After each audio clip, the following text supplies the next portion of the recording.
15-20 estrellas del R&B que murieron de SIDA. Y si te dijera que los efectos adversos del SIDA provocaron la muerte prematura de algunas de las voces más reconocibles de la música R&B. Muchos músicos talentosos perdieron la vida a causa de la epidemia del VIH o SIDA, que tuvo un efecto significativo en la industria musical. Desde el famoso Johnny Taylor, conocido por su voz relajante, hasta el talentoso Patrick Cowley, famoso por su dominio de los sintetizadores. Aquí están 20 estrellas del R&B que murieron de SIDA. Número 1. Sylvester James Jr. Conocido por su actitud extravagante y su potente voz de falsete, Sylvester fue un pionero del R&B, el disco y el soul. Se llamaba Sylvester James Jr. y nació el 6 de septiembre de 1947 en Los Ángeles, California. Tuvo una gran influencia en las escenas de la música disco y dance, y saltó a la fama en la cultura homosexual de los años 70 y 80.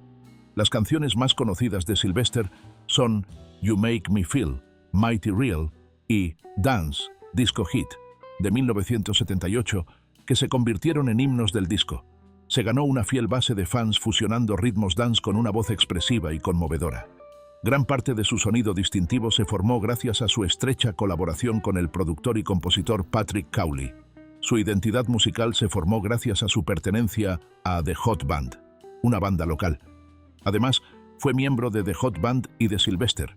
Su amor por fusionar el pop, el gospel y el soul con un amplio registro vocal se hizo evidente en sus canciones durante esta época. Muchos músicos como Lady Gaga, Diana Ross y RuPaul han reconocido a Sylvester como una inspiración. Su música tuvo un gran impacto en la música comercial y de baile. Combinó componentes de música disco, gospel y soul para crear un sonido que influyó no solo en la era del disco, sino también en el futuro del dance pop. El 16 de diciembre de 1988, Sylvester murió de complicaciones relacionadas con el SIDA. Dado que fue uno de los primeros músicos conocidos en fallecer a causa de la enfermedad, el brote recibió mucha atención. Su fallecimiento y sus innovadoras contribuciones a la música queer lo convirtieron en un representante de la relación entre la música y la cultura LGBTQ+, así como de los efectos del SIDA en la industria del entretenimiento. Número 2. Ronnie Dyson. Dyson se unió a General Recordings para seguir una carrera en solitario tras su éxito en Hair. Su primer sencillo, I Don't Wanna Cry, apareció en el top 10 de R&B y tuvo mucha exposición cuando se lanzó en 1970. La canción demostró su elocuente y fluida interpretación, y Dyson se estableció inmediatamente como un talentoso cantante de soul con un talento para las baladas conmovedoras. Con la publicación de su exitoso álbum One Man Band, Ronnie Dyson consolidó su posición en la industria de la música soul y R&B a mediados de la década de 1970. Su voz suave y potente, el sonido soul tradicional de Filadelfia, su rica musicalidad y sus conmovedoras letras se plasmaron en el álbum. Como resultado de que la canción principal, One Man Band, Plays All Alone, fuera un éxito de R&B entre los 20 primeros puestos, la reputación de Dyson como voz líder del soul de los 70 se consolidó. A pesar de su extraordinario talento, la carrera de Dyson se ralentizó a finales de los 70 y principios de los 80. Su productividad musical comenzó a declinar mientras luchaba contra problemas personales, como el abuso de sustancias. También tuvo que lidiar con el rápido cambio de la escena musical de los años 80, que estaba dominada por el new wave y el disco. Dyson mantuvo sus actuaciones en directo y sus esporádicos lanzamientos de nueva música a pesar de estos obstáculos. Sin embargo, a finales de los 80, había desaparecido en gran medida de la vista del público y su carrera había disminuido en importancia. El 10 de noviembre de 1990, Ronnie Dyson falleció trágicamente a la edad de 39 años debido a síntomas asociados con el SIDA. Su fallecimiento provocó conmoción y dolor, como sucedió con muchos otros en el sector del entretenimiento durante la pandemia del SIDA. Aunque el SIDA fue la razón exacta de la muerte de Dyson, las comunidades de R&B y soul se entristecieron profundamente por su fallecimiento. Dyson había luchado contra el consumo de sustancias en sus últimos años. Número 3. Eric Lynn Wright. A finales de los 80, Eazy-E se pasó a la música. Empezó a grabar con un énfasis en las experiencias de la vida real después de inspirarse en su entorno en Compton. En 1986 lanzó Ruthless Records, uno de los sellos de hip hop más importantes, utilizando el dinero que ganó con la venta de narcóticos para financiar su carrera musical.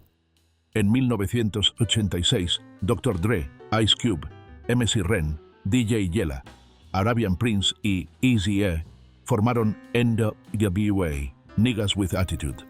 El grupo fue uno de los artistas de hip hop más controvertidos e innovadores de todos los tiempos, debido a su combinación de duras críticas sociales y letras explícitas sobre la vida en las calles. Eazy-E comenzó una excelente carrera en solitario cuando aún era miembro de NWA. El éxito de su álbum debut en solitario, Eazy Does It, consolidó su posición como uno de los principales actores de la industria del rap. Su distintiva voz y estilo quedaron patentes en las emblemáticas canciones del álbum, como We Want Easy y Easier Said Than Done. Real Motherfucking G's, de Eazy-E, es una de las canciones de diss más conocidas que surgieron del conflicto. Aunque finalmente se reconciliaron antes de la trágica muerte de Eazy-E, el conflicto público entre ambos duró años después de la respuesta de Dre en Dre Day. A Eazy-E le diagnosticaron SIDA a principios de 1995. El público se quedó atónito al conocer su diagnóstico porque era de sobra conocido que Eazy-E había llevado un estilo de vida de alto riesgo. Trágicamente, murió el 26 de marzo de 1995, a la edad de 31 años, por complicaciones relacionadas con el SIDA, a pesar de haber hecho pública su enfermedad en marzo de 1995. Abróchese el cinturón, ya que revelamos a más artistas con talento cuya vida fue trágicamente truncada por la enfermedad. Número 4. Johnny Taylor. Johnny Taylor, un conocido cantante de soul y R&B, nació en Crawfordsville, Arkansas, el 5 de mayo de 1934.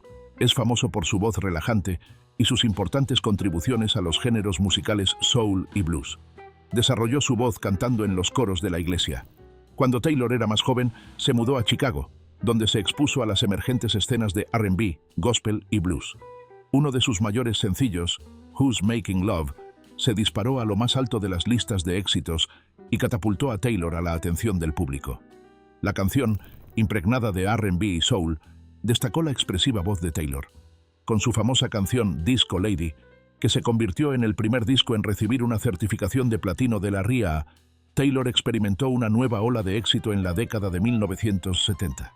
La popularidad de la canción marcó su entrada en la era del disco y consolidó su posición en la corriente principal del R&B. Alcanzó el número 1 en el Billboard Hot 100, lo que la convirtió en un éxito de crossover. A través del lanzamiento de álbumes y canciones que atraían tanto a oyentes jóvenes como mayores, Taylor mantuvo su fama en los años 80 y 90. Canciones como I Believe in You, You Believe in Me, Jody's Got Your Girl and Gone y I'm Not the Same Person se consideran clásicos y parte de su legado, además de los éxitos ya mencionados. A finales de la década de 1990, la salud de Johnny Taylor comenzó a deteriorarse mientras luchaba contra la diabetes y otras enfermedades. Además de estos problemas, las complicaciones relacionadas con el SIDA también se citaron como la causa de la muerte de Taylor. Supuestamente, su familia había mantenido en secreto su enfermedad, pero finalmente se descubrió que había estado lidiando con las consecuencias del SIDA. Johnny Taylor murió de complicaciones relacionadas con el SIDA el 31 de mayo de 2000, a la edad de 66 años. Número 5. Freddie Mercury. Freddie, que había estado tocando en varias bandas, conoció a principios de los 70 a los músicos John Deacon, Roger Taylor y Brian May, que también estaban buscando una banda. En 1970, finalmente crearon la banda Queen después de varios cambios de nombre y formación. El cantante principal de la banda, Freddie, fue conocido primero por su increíble forma de tocar el piano y su potente voz, pero también era un músico polifacético que tocaba el piano y componía canciones. Aunque los primeros álbumes de Queen incluían rock, ópera e incluso elementos clásicos de una manera bastante experimental, su tercer álbum, Sheer Heart Attack, fue el catalizador de su éxito internacional. Killer Queen se convirtió en uno de sus primeros grandes éxitos. Sin embargo, el gran éxito de Queen, Bohemian Rhapsody y A Night at the Opera, fueron los que los hicieron famosos en todo el mundo. Como canción de los años 70, Bohemian Rhapsody consolidó la condición de Freddie como uno de los mejores vocalistas de rock de la historia, con su innovadora fusión de rock, ópera y elementos clásicos. We Are the Champions, We Will Rock You y Somebody to Love fueron algunas de las canciones que Queen lanzó en los años siguientes, todas ellas demostrando la destreza vocal y la presencia escénica de Freddie. Su carismática presencia en el escenario, su lujoso atuendo y su personalidad descomunal lo hicieron famoso. A finales de los 80 empezaron a circular rumores de que la salud de Freddie se estaba deteriorando. Aunque había mantenido la enfermedad en secreto durante la mayor parte de los años anteriores, Freddie Mercury hizo público su diagnóstico de SIDA en 1991. Se descubrió que Freddie se había infectado con el virus a mediados de los 80, cuando la pandemia del SIDA estaba en su peor momento. Su notable revelación pública contribuyó a aumentar la concienciación sobre la enfermedad. Freddie Mercury falleció el 24 de noviembre de 1991, a la edad de 45 años, un día después de hacer público su diagnóstico de SIDA. Su fallecimiento provocó condolencias de todo el mundo y aumentó la concienciación sobre la epidemia del SIDA. Número 6. Kenny Green. Kenny Green creció en Brooklyn, Nueva York, rodeado de música. Su crecimiento como artista se vio influenciado por su temprana exposición a una variedad de estilos musicales, como el R&B, el gospel y el soul. Ya había desarrollado sus habilidades para el canto cuando era adolescente, y su estilo musical estaba influenciado por las canciones de R&B de finales de los 80 y principios de los 90. Green formó intro con dos amigos de la infancia, Jeff Sanders y Darren D. Johnson, a principios de los 90. Al principio, el grupo se vio influenciado por el New Jack Swing y los suaves sonidos de R&B que eran populares en ese momento. Sus arreglos vocales y armonías los distinguían de otros grupos, y el falsete de Green y sus conmovedoras melodías eran particularmente notables. La tranquila y sensual balada Come Inside, uno de sus éxitos más conocidos, demostró la profundidad emocional y el rango vocal de Green. Al alcanzar la cima de las listas de R&B, la canción se convirtió en un pilar del R&B en la década de 1990. La capacidad de Green para provocar emociones sin filtros y las ricas armonías de la canción hicieron de Funny How Time Flies otro éxito. Se convirtió en una de las favoritas de los fans y sigue siendo una canción clásica de R&B. Green era un talento en ascenso, pero a finales de la década de 1990 su vida dio un giro triste. Green estaba lidiando con el VIH-Sida en privado mientras su carrera estaba en su apogeo. A pesar de recibir el diagnóstico viral, lo mantuvo en secreto para el público, particularmente en los sectores afroamericano y musical, donde los músicos frecuentemente enfrentaban prejuicios o condenas debido a su condición. La epidemia del VIH-Sida todavía estaba fuertemente estigmatizada en ese momento. Hasta su muerte en 2001, no se supo mucho sobre el fallecimiento de Green. El 1 de noviembre de 2001, falleció a la edad de 29 años debido a complicaciones del SIDA. Dado que muchos fans y compañeros de trabajo no estaban al tanto de su enfermedad, su muerte conmocionó a la industria musical. El siguiente es otro artista talentoso cuya carrera fue trágicamente corta. Número 7. Darryl Jamison. La pasión de Darryl por el R&B y el soul, así como su talento musical, fueron evidentes desde una edad temprana. Su carrera como vocalista en uno de los grupos de R&B más famosos de los años 80 y 90 estaba por llegar. Jody Watley, Howard Hewitt y Leon Silvers III fundaron Shalamar en 1977. La formación de Shalamar sufriría varios cambios a lo largo de los años. A principios de los 90, cuando el grupo empezó a resurgir, Darryl Jamison era una parte vital de este nuevo Shalamar. El grupo regresó con el álbum The Look en 1990.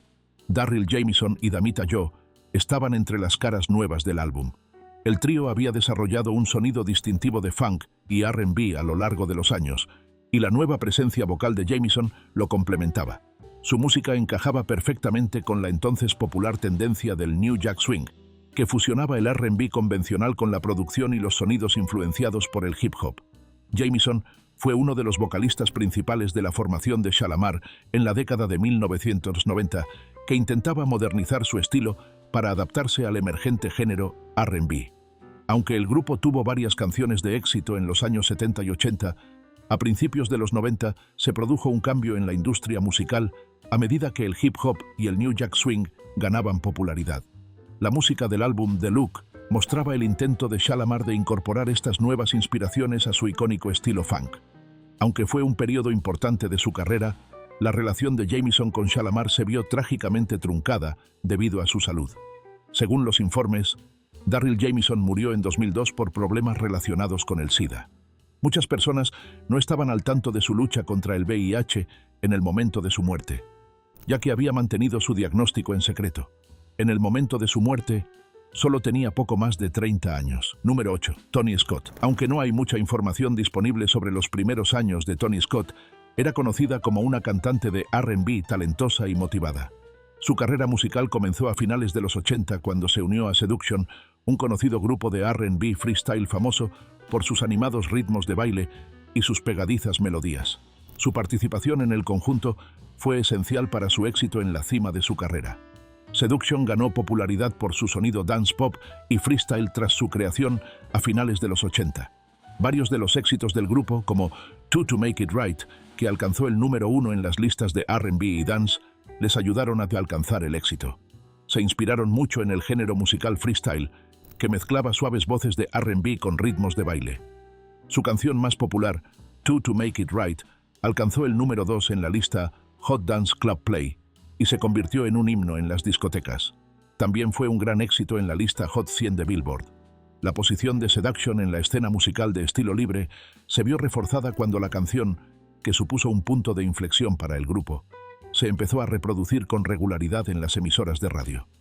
La vida de Tony Scott se truncó trágicamente cuando murió de complicaciones relacionadas con el SIDA en 1994. Cuando falleció, tenía poco más de 30 años. La lucha de Scott contra el SIDA se mantuvo en secreto, como ocurrió con muchos artistas afectados por la epidemia en los años 80 y 90, y murió antes de que el público conociera ampliamente su enfermedad. Número 9. Dennis Conner. Dennis se vio influido por la vibrante cultura musical de su lugar de nacimiento y desarrolló un profundo amor por la música desde muy joven. A principios de la década de 1990, Conner se unió a sus amigos de la infancia Timothy, Tim, Gates y Darrell Screwy Robinson para formar la banda H-Town. El dúo se hizo famoso inmediatamente en la industria musical gracias a sus sedosas voces de R&B, que combinaban elementos de pop, soul y New Jack Swing. Cuando H-Town firmó con Look Records y sacó su primer álbum, H-Town, fue su gran oportunidad. El sencillo más conocido del grupo, Knockin' the Boots, se convirtió en un gran éxito, alcanzando el número 10 en el Billboard Hot 100 y estableciéndolos como uno de los mejores grupos de R&B de la época. La canción se convirtió en un clásico perdurable de la música R&B gracias a su sonido sedoso y sus letras sensuales, que ayudaron a definir el género a principios de los 90. Un álbum posterior, Fever for the Flavor, que también incluía varias canciones, contribuyó al éxito sostenido de H-Town. Tanto los fans del R&B como los del hip hop adoraban la mezcla del grupo de temas lentos, baladas profundas y números de baile enérgicos. A menudo se les comparaba con otros grupos modernos como Jodeci y Boyz II Men. Por desgracia, ocurrió una tragedia justo cuando el grupo parecía estar alcanzando la cima de su carrera. Dennis Dino Conner falleció trágicamente en 1993. A los 26 años, murió el 22 de octubre de 1993. La comunidad del R&B quedó devastada por la muerte, que finalmente se determinó que fue causada por problemas relacionados con el SIDA. Número 10. Phyllis Hyman. Phyllis creció en un hogar musical y se vio influenciada por el jazz y el soul. Se interesó por el canto desde muy joven y se inspiró en cantantes como Nina Simone, Dinah Washington y Sarah Vaughan. Después de firmar con Buddah Records en la década de 1970, Phyllis se hizo muy conocida en todo el país. En su álbum debut, Phyllis Hyman, se incluía la exitosa canción Loving You, Losing You, que alcanzó el número 1 en las listas de R&B. La canción de 1979, You Know How to Love Me, que fue uno de sus mayores éxitos, sigue siendo un elemento básico de su repertorio. Ha recibido elogios por su tono conmovedor y suave y alcanzó la cima de las listas de R&B. Mostró aún más sus habilidades como cantante en el conmovedor dúo Can't We Fall in Love Again, con Michael Henderson. Una de sus baladas más conocidas, Old Friend, se incluyó en su álbum Living All Alone, que también incluía la canción principal, Living All Alone, una canción sobre el anhelo y la soledad. Las propias luchas de Phyllis Hyman con la desesperación y la soledad se reflejaban con frecuencia en el rico contenido emocional de sus canciones. Durante muchos años, luchó contra problemas de salud mental y tuvo dificultades en sus relaciones, especialmente en las románticas. A la edad de 45 años, Phyllis Hyman murió el 30 de junio de 1995. Aunque no se probó oficialmente en ese momento, algunas historias sugieren que murió por problemas asociados con el SIDA. Sin embargo, murió por una sobredosis de drogas que más tarde se determinó que fue un suicidio. Número 11. Shannon Jackson. La cantante de soul y R&B Shannon Jackson tuvo una breve carrera en la industria musical en las décadas de 1970 y 1980. Las vibraciones soul, funk y R&B que eran comunes en esa época se utilizan con frecuencia para describir su trabajo. En comparación con otros destacados artistas de soul de la época, Jackson tuvo una carrera corta, y muchas de sus composiciones solo eran conocidas dentro de comunidades particulares o entre entusiastas fervientes del soul. Aunque era un apasionado de la interpretación vocal, sus canciones no alcanzaron una gran popularidad, lo que a menudo se traduce en un menor reconocimiento en los archivos de la historia de la música popular. Jackson no alcanzó el mismo nivel de fama que otros contemporáneos como Marvin Gaye, Luther Vandross o Diana Ross, aunque su nombre era bien conocido entre algunos aficionados al R&B y al soul. A principios de la década de 1990, cuando muchos músicos talentosos, especialmente en el ámbito del R&B y el soul, murieron de enfermedades relacionadas con el SIDA, Shannon Jackson falleció. Desafortunadamente, debido a que el VIH y el SIDA están estigmatizados, muchos artistas que se vieron afectados por la enfermedad optaron por mantenerla oculta o no recibieron el reconocimiento que merecían durante el apogeo de la pandemia del SIDA. Número 12. Arthur Russell. Russell se mudó a la ciudad de Nueva York a principios de la década de 1970 y se involucró en la emergente escena musical del centro de la ciudad, donde músicos de jazz, clásicos y vanguardistas estaban ampliando los límites de la música. Después de asistir al Conservatorio de Música de San Francisco, se unió al movimiento de música experimental de Nueva York. Arthur Russell trabajó con muchos músicos durante su carrera, como Philip Glass, Allen Ginsberg, David Byrne, The Talking Heads y otros miembros de la escena vanguardista del centro. Sus obras abarcaron desde el rock vanguardista hasta la música disco y dance, pasando por composiciones clásicas. Russell hizo una contribución significativa al género disco. Su álbum World of Echo y la canción Kiss Me Again han tenido un impacto significativo en la música dance. Algunos de sus singles dance más famosos, como Go Bang y Is It All Over My Face, fueron el resultado de su colaboración con el renombrado Bobby O en la década de 1980. Estas canciones combinaban los nuevos géneros de música electrónica con el disco y el funk. Russell pudo experimentar con formas inusuales gracias a su experiencia clásica. Su uso de instrumentos de cuerda, ritmos delicados y su voz única en World of Echo es una gran ilustración de su estilo vanguardista. Sus instrumentals son elogiados por su meticulosa superposición musical y su estética opulenta y minimalista. El 4 de abril de 1992, Arthur Russell falleció a la edad de 40 años. Su muerte se atribuyó a problemas relacionados con el SIDA. El VIH fue la causa de su muerte. Le diagnosticaron el virus a finales de la década de 1980. El siguiente es un gay, cuya sexualidad a menudo se refleja en su música. Número 13. Patrick Cowley. A mediados de la década de 1970, Cowley se mudó a San Francisco, donde pronto se unió a la emergente escena disco. Contribuyó al desarrollo del sonido disco trabajando como productor y músico de sesión para varios músicos. Cowley es conocido por su dominio de los sintetizadores, y su música fue una de las primeras en utilizar instrumentos electrónicos en la música disco y dance. La música electrónica de baile y el high NRG de los primeros tiempos se vieron muy influidos por su uso innovador de sintetizadores, secuenciadores y cajas de ritmos. Entre las canciones más conocidas de Cowley, Menergy se convirtió en un éxito en las pistas de baile y está considerada como una de las mejores canciones de high NRG de principios de los 80. La canción fue aclamada por la crítica por su sonido vanguardista y se convirtió en un éxito internacional en las discotecas. Megatron Man está considerada como una de las canciones clásicas del high NRG y es otro gran éxito. Su pasión por los conceptos futuristas y los pegadizos sonidos dance se combinan en esta canción. A Patrick Cowley le diagnosticaron SIDA a principios de los 80, una época en la que nuestro conocimiento de la enfermedad aún estaba en desarrollo. El deterioro de la salud de Cowley fue bastante privado, y como el VIH-SIDA todavía estaba estigmatizado en ese momento, muchos artistas LGBTQ+ que tenían la enfermedad lo mantenían en secreto.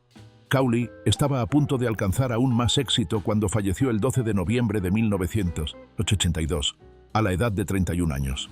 Número 14. Ofra Haza. Hassa comenzó a actuar cuando era adolescente y rápidamente se hizo famosa en la escena musical israelí. Su gran oportunidad llegó a finales de los 70, cuando participó en el Festival de la Canción de Israel. La educación musical temprana de Hassa se basó en las canciones tradicionales de su herencia judía yemení. Ofra Hassa alcanzó la popularidad en 1983 después de que su canción Abanibi, que ganó el Festival de la Canción de Israel, se convirtiera en su primer gran éxito. Más tarde, esta canción apareció en su álbum Shirei Ofra Hassa. Su voz distintiva atrajo a oyentes de Israel y del extranjero al fusionar elementos pop y electrónicos contemporáneos con tradiciones yemenitas. Con el lanzamiento de su álbum Shaddai, Hassa experimentó un éxito mundial considerable a mediados de los 80 y principios de los 90. Con la inclusión de la popular canción Im Ninalu, el álbum llevó su música a una audiencia global, particularmente en Estados Unidos y Europa. Im Ninalu, una canción tradicional yemení, fue remezclada con ritmos modernos y se hizo viral, lo que convirtió a Hassa en una figura importante de la industria musical mundial. El SIDA había empezado a afectar a muchas personas de la industria del entretenimiento cuando Ofra Hassa fue diagnosticada en 1994. Aunque luchó contra la enfermedad, mantuvo su estado en secreto durante un tiempo y siguió actuando y grabando música. Ofra Hassa falleció repentinamente el 23 de febrero de 2000 a la edad de 42 años, por complicaciones relacionadas con el SIDA. Su prematura desaparición devastó a sus fans en todo el mundo, sobre todo porque acababa de ensayar para nuevos proyectos musicales. Número 15. Lonnie Pitchford. A finales de la década de 1980, Pitchford hizo su primera grabación importante cuando fue incluido en un CD recopilatorio, lo que ayudó a llamar la atención sobre sus habilidades. En 1992, publicó su álbum de larga duración Backwoods Blues, que fue bien recibido por la crítica tanto por su genuino sonido blues como por su habilidad musical. A lo largo de su carrera, colaboró con otros artistas de blues, como Mississippi Fred McDowell y otros compañeros de la escena del blues de Mississippi. Pitchford también trabajó con músicos como John Lee Hooker y Muddy Waters en la próspera escena del blues de Chicago. Pitchford se hizo famoso por sus apariciones en importantes festivales de blues, donde el público quedaba cautivado por su carismática presencia en el escenario y su habilidad como músico. Capturó el espíritu del blues clásico del Delta con sus actuaciones sin adornos e impactantes. Lamentablemente, la carrera de Lonnie Pitchford se vio truncada cuando falleció en 1998 a la edad de 46 años por complicaciones asociadas al SIDA. Al ser uno de los pocos supervivientes del linaje del blues del Delta, su partida supuso una gran pérdida para la comunidad del blues. Número 16. Klaus Nomi. Nomi asumió una variedad de ocupaciones extrañas cuando llegó por primera vez a Nueva York, antes de establecerse en la comunidad artística del centro. Inicialmente trabajó con músicos y artistas de vanguardia, pero pronto se estableció como un intérprete teatral capaz de fusionar la música experimental y la ópera con los movimientos New Wave y Punk. Un componente esencial del talento de Nomi era su voz. Su música tenía un aspecto etéreo, incluso cósmico, debido a su voz de contratenor, un tipo de voz masculina aguda que utiliza falsete. Tenía una voz única que era a la vez operística y New Wave, debido a su estilo vocal y a los tonos electrónicos y futuristas de las canciones que interpretaba. Nomi se hizo famoso a finales de los 70 gracias a sus apariciones en lugares legendarios que fueron esenciales para los movimientos punk y New Wave, como CBGB, The Mud Club en Nueva York. En marcado contraste con los artistas punk rock y post-punk de la época, destacó entre la multitud con su enfoque teatral y operístico de la música. Trágicamente, la epidemia del SIDA acabó con la vida y la carrera de Klaus Nomi. Tras recibir un diagnóstico de SIDA a principios de la década de 1980, su salud se deterioró rápidamente. Falleció a los 39 años el 6 de agosto de 1983, justo cuando estaba empezando a ser más famoso.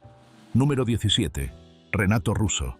A principios de la década de 1980, Renato Russo, Dado Villalobos, guitarra, Marcelo Bonfá, batería, y Renato Ladeira, teclados, crearon el grupo de rock Legião Urbana en Brasilia. En Brasil, especialmente durante las décadas de 1980 y 1990, la banda alcanzó prominencia e influencia. Su música se distinguía por las letras emocionalmente intensas de Russo, que expresaban con frecuencia tanto crítica social como introspección. Renato Russo tenía una voz única y potente con un amplio rango emocional que podía expresar tanto pasión como ternura. Era conocido por darlo todo en cada canción durante sus apasionadas y a menudo terapéuticas actuaciones en directo. Los fans de la música brasileña crearon una mística en torno a su personaje en el escenario. Renato Russo se inspiró en numerosos géneros musicales, como el rock, el punk y la música tradicional brasileña. Su sonido distintivo se vio influenciado por su exposición a artistas de todo el mundo como The Rolling Stones, David Bowie y The Beatles, así como por su admiración por los músicos brasileños de MPB, música popular brasileira, Gilberto Gil y Caetano Veloso. A mediados de la década de 1990, la salud de Russo comenzó a deteriorarse. A principios de la década de 1990 le diagnosticaron SIDA, pero durante un tiempo lo mantuvo en secreto. A pesar de estar notablemente más débil en los últimos años de su carrera, su deteriorada salud no le impidió actuar y escribir canciones. El 11 de octubre de 1996, a la edad de 36 años, murió de complicaciones relacionadas con el SIDA. Número 18. Peter Allen. Para avanzar en su carrera musical, Allen se mudó a Sydney cuando era solo un adolescente. Comenzó a tocar en clubes del vecindario y pronto ganó reconocimiento por sus cautivadoras actuaciones y su apertura para expresarse musicalmente. Allen contribuyó al éxito de varios proyectos musicales y escribió canciones para otros músicos durante las décadas de 1960 y 1970.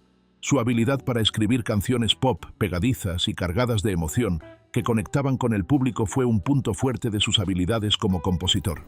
Una de sus canciones más conocidas es I Honestly Love You, que Allen coescribió y que fue un éxito para Olivia Newton-John en 1974. Gracias a esta canción, se convirtió en un compositor muy conocido en todo el mundo. Peter Allen comenzó su carrera en solitario en la década de 1970, combinando canciones pop con producciones teatrales para mostrar su comportamiento extravagante y su presencia en el escenario. Las décadas de 1970 y 1980 fueron sus años más prósperos como solista, con varios sencillos, como I Go to Rio y Don't Cry Out Loud. Allen y sus seguidores sufrieron un golpe terrible cuando le diagnosticaron SIDA a finales de los 80. Después de mantener en secreto su diagnóstico, finalmente se convirtió en una de las primeras personas conocidas en hablar de ello abiertamente.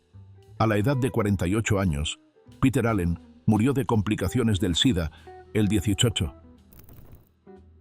de junio de 1992 en San Diego, California. Las industrias de la música y el teatro se conmocionaron por su fallecimiento, y los fans, músicos y artistas que entendían su enorme influencia en la industria musical, comenzaron a presentar sus respetos. Número 19. Fela Kuti. El afrobeat es un género que se formó a finales de los años 60 y principios de los 70 y se atribuye a Fela Kuti. El highlife, el funk, el jazz y los ritmos indígenas africanos se mezclan con letras con conciencia social que critican la injusticia social, la corrupción gubernamental y las violaciones de los derechos humanos.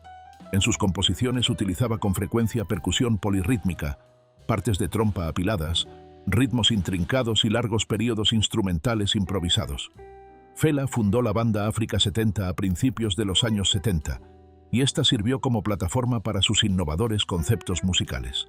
La banda de Fela era conocida por sus actuaciones animadas e innovadoras, que a menudo incluían largos solos instrumentales, ritmos fuertes y secciones de vientos. Su música afrobeat, de fuerte carga política, fue interpretada por otra banda, Egypt 80, que fundó más adelante en su carrera. El impacto de Fela Kuti se sintió mucho más allá de África. Su música fue aceptada por oyentes de todo el mundo y atrajo la atención mundial hacia el afrobeat. Numerosos músicos de géneros como el hip hop, el jazz, el funk y la música del mundo se vieron influenciados por sus creaciones. Kuti ha sido mencionado como una influencia significativa por músicos como Paul Simon, David Byrne, The Talking Heads, y Tony Allen, baterista de Fela durante mucho tiempo. El estilo de vida de Fela Kuti, que incluía beber y fumar en exceso, así como el estrés de sus conflictos con el gobierno nigeriano, afectaron a su salud en sus últimos años. La salud de Fela siguió deteriorándose cuando recibió un diagnóstico de SIDA en la década de 1990. Falleció el 2 de agosto de 1997 a la edad de 58 años, tras complicaciones relacionadas con la enfermedad. Número 20. Ricky Wilson. Los peinados en forma de panal que llevaban los miembros de la banda sirvieron de inspiración para el nombre de los B-52 cuando se crearon en 1976. Wilson se unió a su hermana Cindy Wilson, Fred Schneider, Keith Strickland y Kate Pearson como miembros fundadores. El sonido único de la banda incluía elementos dance, punk, pop y rock. Rock Lobster, su sencillo debut, se convirtió de inmediato en un éxito underground. Los B-52 ganaron reconocimiento por sus animadas actuaciones en directo y sus melodías extravagantes y divertidas que con frecuencia presentaban humor, nostalgia cursi y temas kitsch. A principios de la década de 1980, Ricky Wilson recibió un diagnóstico de SIDA. En ese momento, la enfermedad estaba asociada con mucho temor y vergüenza, y el virus no era tan conocido. Lamentablemente, el cantante mantuvo su diagnóstico en secreto durante algún tiempo, pero finalmente saltó a la fama como uno de los primeros músicos conocidos en luchar abiertamente contra el SIDA. Ricky Wilson murió de complicaciones relacionadas con el SIDA el 12 de febrero de 1985 a la edad de 39 años. Los B-52 estaban en la cima de su fama e impacto, por lo que su fallecimiento fue una gran pérdida para la industria musical. Aunque la muerte de Wilson creó un vacío en la banda, los B-52 continuaron grabando y actuando. Para descubrir más historias fascinantes entre las celebridades de Hollywood, no olvides suscribirte y nos vemos en el próximo artículo.